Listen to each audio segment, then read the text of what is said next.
नमस्कार और स्वागत है। आज हम दुनिया की दो सबसे बड़ी ताकतों के बीच जो चल रहा है ना, अमेरिका और चीन, उसके अंदर तक झांकने की कोशिश करेंगे। नमस्कार। ये जो पूरा मामला है ये बहुत पेचीदा है और लगातार बदल भी रहा है। हमारी आज की जो बातचीत है वो एक विश्लेषण पर आधारित है जो हाल ही में आया था। जब ट्रंप और शी जिनपिंग की मुलाकात हुई थी दक्षिण कोरिया में। हाँ, वो काफी अहम मुलाकात थी। बिल्कुल। और ये जानकारी हमने ली है द इंडियन एक्सप्रेस के एक ओपिनियन पीस से। देखिए, अक्सर हम सुनते हैं और शायद मानते भी हैं कि भाई एक तरफ अमेरिका है जो शायद मतलब जिसका दबदबा कम हो रहा है, और दूसरी तरफ चीन है जो तेजी से उसकी जगह ले रहा है। हाँ, ये आम नजरिया है बिल्कुल। पर ये लेख कहता है कि रुको, ये तस्वीर पूरी नहीं है, शायद थोड़ी भ्रामक भी हो सकती है। तो आज हम यही समझेंगे इस लेख के जरिए कि असल में पर्दे के पीछे क्या है, दोनों देशों के अंदर क्या चल रहा है, उनकी अपनी ताकत क्या है, कमजोरियां क्या हैं, और कैसे ये दोनों देश आने वाले वक्त की दुनिया, उसका नक्शा कैसा होगा, उसको तय करने के लिए एक दूसरे से जूझ रहे हैं। ठीक है, चलिए इसे खोलकर देखते हैं। तो जैसा मैंने कहा, आमतौर पे सुनने में तो यही आता है ना कि भाई ट्रंप के टाइम में अमेरिका अंदर से बटा हुआ है, उनकी नीतियां थोड़ी अलग सी हैं, दुनिया में रुतबा भी कमजोर हुआ है।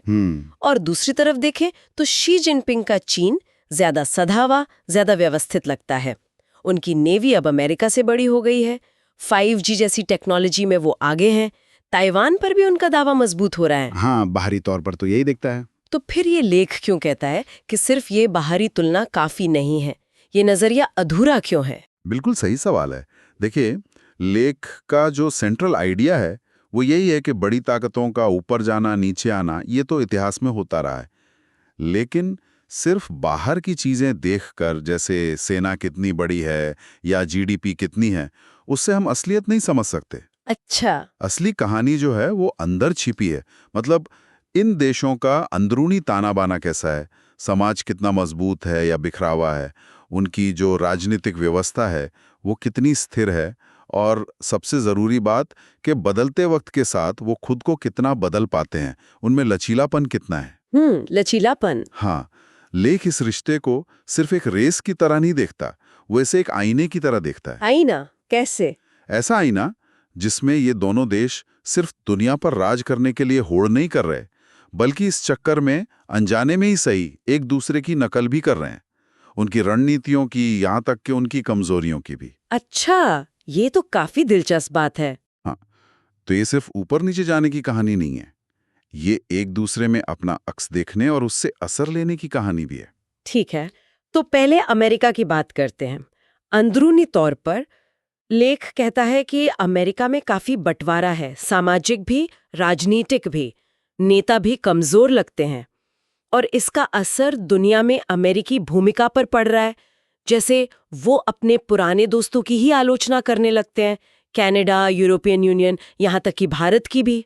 हाँ, ये देखा गया है। या फिर जो विकास के लिए मदद देते थे, जैसे USAID या UN जैसी संस्थाएं, उनका पैसा काट रहे हैं। ये अंदरूनी चीजें बाहर कैसे असर डाल रही हैं? देखिए, ये जो अंदरूनी मुश्किलें हैं जिन्हें लेख कहता है अपनी ही महानता को बेकार करना, ये असल में दुनिया में एक खालीपन, एक वैक्यूम बना रही हैं। खालीपन। हाँ, अमेरिका जो रोल पहले निभाता था, दुनिया को लीड करना, नियम कायदे बनाए रखना या विकासशील देशों की मदद करना, उसमें कमी आई है। और चीन वो इसी खाली जगह को भरने की कोशिश कर रहा है, और काफी सोच समझकर। लेकिन इसको ट्रंप एडमिनिस्ट्रेशन की जीरो सम सोच से भी जोड़ता है। जीरो सम मतलब ये सोचना कि दुनिया में सब कुछ लिमिटेड है। अच्छा। अगर किसी एक को फायदा हो रहा है तो पक्का किसी दूसरे का नुकसान हो रहा होगा। अच्छा, यानी जीत हार वाला खेल। बिल्कुल। इसमें सहयोग की जगह टकराव ले लेता है। अमेरिका अपने दोस्तों को भी शक से देखने लगता है। नतीजा क्या होता है? अमेरिका की बनाई व्यवस्था कमजोर होती है और चीन को अपना असर बढ़ाने का मौका मिल जाता है। और चीन की बात करें तो लेख कहता है वो काफी एक्टिव रहे हैं। जैसे 2013 में belt and road initiative BRI आया। ये तो बहुत बड़ा प्रोजेक्ट है।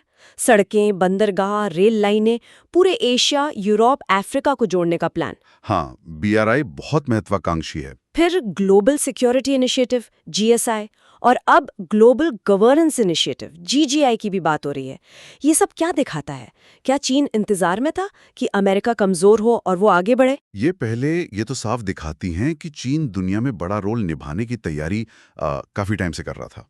वो सिर्फ रिएक्ट नहीं कर रहा है, वो एक्टिव होकर अपना विजन आगे बढ़ा रहा है। लेख ये भी कहता है कि चीन ने भी मौजूदा सिस्टम में मतलब दरारें पैदा करने में रोल निभाया है। जैसे 2015 में ओबामा एडमिनिस्ट्रेशन से वादा किया था, लेकिन फिर भी साउथ चाइना सी में आर्टिफिशियल द्वीप बनाकर वहां सेना तैनात कर दी। इससे तनाव बढ़ा। हाँ, ये तो खबरों में था। और अगर हम उनकी हाल की कम्युनिस्ट पार्टी की चौथी प्लेनम बैठक देखें, उसमें कुछ खास चीजों पर बहुत जोर था, जैसे नई गुणवत्ता वाली उत्पादक शक्तियां, मतलब टेक्नोलॉजी और इनोवेशन पर आधारित ग्रोथ। ओके। वास्तविक अर्थव्यवस्था को मजबूत करना, मतलब मैन्युफैक्चरिंग इंडस्ट्री पर फोकस, ना कि सिर्फ फाइनेंस पर।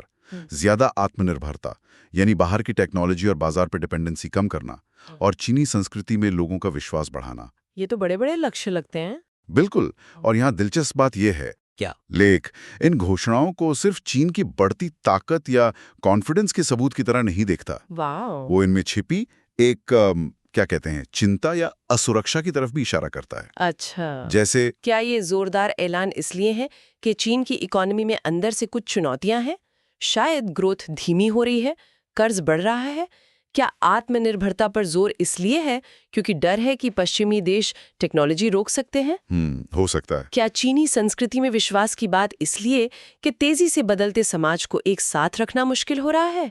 तो ये ऐलान सिर्फ ताकत दिखाने के लिए नहीं, शायद अंदरूनी कमजोरियों या आने वाली चुनौतियों से निपटने की तैयारी भी हो सकती है। तो मतलब ये कहानी एक तरफा बिल्कुल नहीं है। अमेरिका की अपनी चुनौतियां हैं, तो चीन की भी अपनी उलझनें हो सकती हैं। बिल्कुल, लेकिन लेख सिर्फ अमेरिका के गिरने की बात नहीं करता। वो उसकी वापसी की क्षमता या कहें कि अडैप्ट करने की क्षमता, उस पर भी रोशनी डालता है।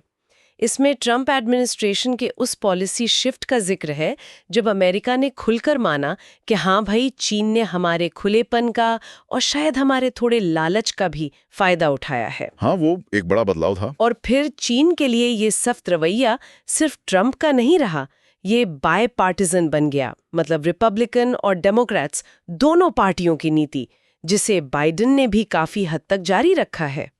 यहाँ बात असल में दिलचस्प हो जाती है। हाँ, और यही वो अमेरिकी ताकत है जिसे कई बार लोग नजरअंदाज कर देते हैं। वो है हालात के हिसाब से तेजी से ढल जाना, अडेप्टेबिलिटी, और अपने बड़े बड़े रिसोर्सेज को इकट्ठा करके किसी बड़ी चुनौती का सामना करना। ये सिर्फ चीन ही नहीं कर सकता। अमेरिका का इतिहास ऐसी वापसी की कहानियों से भरा है। लेख कहता है कि ठीक है, अमेरिका अपने इंटरेस्ट पहले रखता है, लेकिन जो देश चीन से खतरा महसूस करते हैं उनके लिए अमेरिकी एक्टिविज्म में कुछ पॉजिटिव भी है। जैसे अमेरिका के दबाव ने ही यूरोप के देशों को, जो अपनी डिफेंस पर दशकों से कम खर्च कर रहे थे, सोचने पर मजबूर किया। अब वो अपना रक्षा बजट बढ़ा रहे हैं। अच्छा, हाँ, ये सही है कि ट्रंप ने अपने साथियों की आलोचना की, लेकिन नाटो जैसा मिलिट्री अलायंस या ईस्ट एशिया के देशों के साथ अमेरिका के सुरक्षा समझौते खत्म नहीं हुए, बल्कि कुछ मायनों में चीन की चुनौती के सामने वो और मजबूत हुए हैं। भारत का भी उदाहरण दिया था आपने। हाँ, भारत का ही उदाहरण लीजिए। अमेरिका ने भारत पर भी टैरिफ लगाए, व्यापार पर तनाव रहा, लेकिन वॉशिंगटन ये भी समझता है कि भारत के पास रूस या चीन के खिलाफ एकदम खुलकर जाने के ऑप्शन लिमिटेड हैं। सही बात है। फिर भी भारत ने धीरे धीरे रूसी तेल पर निर्भरता कम करने और अमेरिका के साथ व्यापार की शर्तों पर कुछ नरमी दिखाने के संकेत दिए हैं। तो कहने का मतलब यह है कि अगर चीन अपनी क्षमता दिखा रहा है, तो अमेरिका ने भी अपनी क्षमता दिखाई है। सिर्फ मिलिट्री ताकत नहीं, बल्कि डिप्लोमेसी, आर्थिक दबाव, इनके जरिए दुनिया को अपनी तरफ मोड़ने की क्षमता। और लेख में एक और बहुत ही अट्रैक्टिव आइडिया है, वो है प्रतिबिंब या मिररिंग का। कहा गया है कि ये दोनों देश अनजाने में एक दूसरे की नकल कर रहे हैं। हाँ, ये काफी इंटरेस्टिंग पॉइंट है। जैसे चीन ने जब इकोनॉमी खोली तो उसने काफी हद तक जापान और पश्चिम, खासकर अमेरिका का मॉडल कॉपी किया। आज देखिए, अमेरिकी सेना और पॉलिसी बनाने वाले चीन को पेसिंग चैलेंज मानते हैं। Pacing challenge? हाँ, मतलब एक ऐसा कॉम्पिटिटर जिसकी बढ़ती ताकत और रफ्तार अमेरिका को मजबूर कर रही है कि वो अपनी मिलिट्री और टेक्नोलॉजी की तैयारी की स्पीड तय करे। अमेरिका अब चीन को देखकर अपनी इनोवेशन और टेक्नोलॉजी में आगे रहने की जबरदस्त कोशिश कर रहा है। हाँ, लेकिन ये नकल सिर्फ इकोनॉमी या टेक्नोलॉजी तक नहीं है। लेख इशारा करता है कि अमेरिका के अंदर भी एक गुट है जो पश्चिम की पहचान को लिबरल वैल्यूज वाले ग्रुप के बजाय एक ज्यादा संकीर्ण, श्वेत राष्ट्रवादी और ईसाई सभ्यता के तौर पर देखना चाहता है। लेख कहता है कि ये सोच, ये पहचान की राजनीति कुछ वैसी ही है जैसी चीन अपने राष्ट्रवाद को डिफाइन करने के लिए करता है। अगर हम इसे बड़ी तस्वीर से जोड़े तो ये प्रतिबिंब वाली बात वाकई बहुत गहरी है। ये दिखाती है कि ये लड़ाई सिर्फ ताकत और असर की नहीं है, ये विचारों की, पहचान की भी है। हाँ, ये तो है। और ये असर एक तरफा नहीं है। ऐसा नहीं कि सिर्फ चीन पश्चिम से सीख रहा है या सिर्फ अमेरिका चीन पर रिएक्ट कर रहा है। ये एक कॉम्प्लेक्स टू वे प्रोसेस है। दोनों देश एक दूसरे की स्ट्रैटेजी देख रहे हैं, एक दूसरे के अंदर की पॉलिटिकल डिबेट्स पर नजर रखे हुए हैं और एक दूसरे की विचारधाराओं से प्रभावित हो रहे हैं, चाहे पॉजिटिवली या नेगेटिवली। मतलब एक दूसरे को देख के अपना रास्ता बना रहे हैं। हाँ, कुछ ऐसा ही। चीन ने पश्चिम के आर्थिक मॉडल से शुरू किया, पर अब अपना अलग रास्ता बना रहा है। और अमेरिका चीन की चुनौती का जवाब देने के लिए न सिर्फ अपनी विदेश नीति बदल रहा है, बल्कि कुछ हद तक अपनी अंदरूनी पहचान और प्रायोरिटीज पर भी दोबारा सोच रहा है। ये एक दूसरे को देखकर, सीखकर और होड़ करते हुए अपना भविष्य बनाने की कोशिश है। चलिए अब वापस उस ट्रंप की मुलाकात पर आते हैं जिसने इस लेख को इंस्पायर किया। दक्षिण कोरिया में जो बैठक हुई उसके बाद खबरें आईं कि कुछ सहमति बनी है। हाँ, कुछ बातें सामने आई थी। कहा गया कि अमेरिका चीन से आने वाले कुछ सामान पर जो टैरिफ लगाए थे वो कम करेगा और बदले में चीन रेयर अर्थ मिनरल्स के एक्सपोर्ट पर जो पाबंदी लगाई थी वो हटाएगा। हाँ, रेयर अर्थ्स जो बहुत जरूरी हैं आजकल की टेक्नोलॉजी के लिए। बिल्कुल, स्मार्टफोन से लेकर मिसाइल सिस्टम तक सब में लगते हैं और चीन इनका सबसे बड़ा प्रोड्यूसर है। तो क्या ये एक बड़ी कामयाबी थी? देखिए, ऊपर से देखें तो ये एक लेन देन लगता है, दोनों को कुछ मिला, लेकिन लेख हमें यहीं रुकने से मना करता है। उसका जो मेन निष्कर्ष है वो यही है कि सिर्फ व्यापार के आंकड़ों या जियोपॉलिटिकल समझौतों के आधार पर यह तय करना कि इस बड़ी रेस में कौन जीत रहा है, कौन हार रहा है, ये बहुत अधूरा आकलन होगा। तो फिर असली चीज क्या है? असली चीज है कि इस मुकाबले का फाइनल स्कोर कार्ड क्या होगा, और वो इस बात पर ज्यादा डिपेंड करेगा कि दोनों देशों की अंदरूनी हालत कैसी है, उनके समाज कितने एकजुट हैं, उनकी इकोनॉमी कितनी लचीली, कितनी सस्टेनेबल है, क्या उनके नेता दूर की सोचते हैं, क्या लोगों का सिस्टम में भरोसा है।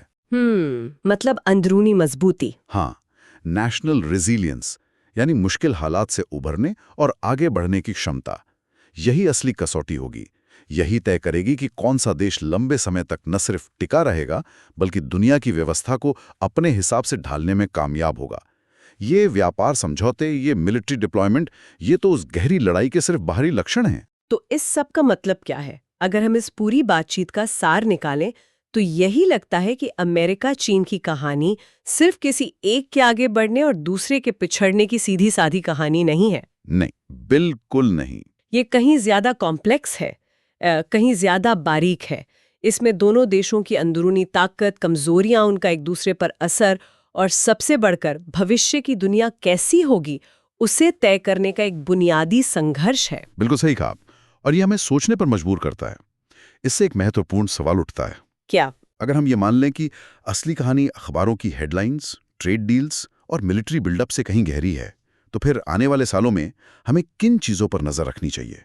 वो कौन से कम दिखने वाले, कम चर्चित संकेत या इंडिकेटर्स हो सकते हैं, शायद समाज के अंदर, इकोनॉमी के अंदर या लोगों की सोच में, जो हमें इस रेस की असली डायरेक्शन बता सकें? कौन सी वो अंदरूनी हलचलें या सामाजिक बदलाव हो सकते हैं जो असल में पावर बैलेंस में बड़े शिफ्ट का इशारा करें, भले ही वो दुनिया की नजरों से ओझल हों?